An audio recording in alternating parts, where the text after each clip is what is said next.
मैं हमेशा से जंगल का सपना देखा करता था। किताबों वाले जंगल नहीं, बल्कि ऐसे जंगल जिन्हें महसूस किया जा सके, जो जीवित हों।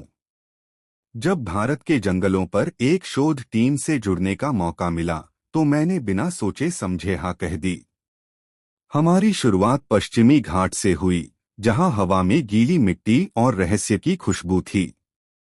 रात को जंगल में अजीब सी चमक थी, छोटे छोटे चमकते कवक जो ऊपर पेड़ों के नीचे जैसे छोटे दीपक जल रहे हों। मैंने ऐसा पहले सिर्फ कल्पनाओं में देखा था।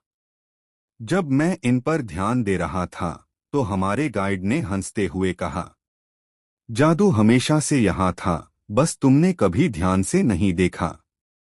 इसके बाद हम मेघालय गए, जहां मैंने एक अद्भुत पुल पार किया, एक जीवित जड़ पुल जो पीढ़ियों से अंजीर के पेड़ों की जड़ों से बना था। वह धीरे धीरे हिल रहा था, जैसे वह सांस ले रहा हो।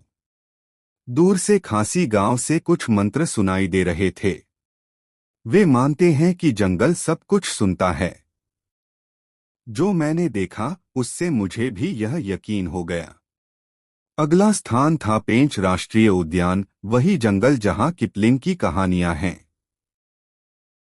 जब हम रात को शिविर में बैठे थे, तो मुझे ऐसा महसूस हुआ जैसे मोगली की हंसी साल के पेड़ों के बीच गूंज रही हो। एक भालू हमारे पास से बिना डर के धीरे धीरे गुजर गया, जैसे हम उस पुरानी दुनिया के मेहमान हों। काजीरंगा में मैंने पहली बार एक सींग वाला गैंडा देखा, जो एक झील के पास आराम से घास खा रहा था, और आसपास सैकड़ों पक्षी चहचहा रहे थे। यह आवाजें जैसे जंगल का संगीत थीं। रणथंभौर में हमने पुराने मंदिरों के खंडहरों की खोज की। तभी एक बाघ, सुनहरा और सुंदर, मंदिर के खंडहर से बाहर आया। मेरी सांस रुक गई। वह पल जैसे समय थम गया था। बाद में बांदीपुर के जंगल में हमारी जीप रुक गई। कोई भी शिकायत नहीं कर रहा था।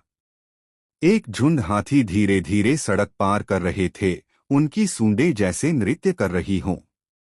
गाइड ने मुस्कुराते हुए कहा, यहाँ हाथियों को हमेशा रास्ता मिलता है। मुंबई में लगा कि अब जंगल पीछे छूट गया है। लेकिन फिर हम संजय गांधी राष्ट्रीय उद्यान गए, जो शहर के बीच एक जंगल है। वहां तेंदुए शहर के बीच रहते हैं। मैंने एक पेड़ के नीचे खड़े होकर सोचा कि शायद एक तेंदुआ मुझे देख रहा हो। बिना डर के, सिर्फ धैर्य से। मैंने बैगा और गोंड जनजातियों से बहुत कुछ सीखा। वे पेड़ों से बातें करते थे, बारिश की तरह नाचते थे, और अपनी कहानियां आग की रोशनी में चमकते टैटू में रखते थे। जंगल उनके जीवन का हिस्सा था, वे उससे अलग नहीं थे। उन्होंने कहा, जंगल सिर्फ हवा नहीं देता, वह तुम्हारी आत्मा भी लौटाता है। अब मैं घर लौट आया हूं, लेकिन पूरा नहीं। मेरा एक हिस्सा वहीं रह गया है, शायद किसी चमकते कवक के नीचे या किसी तेंदुए की निगाहों में।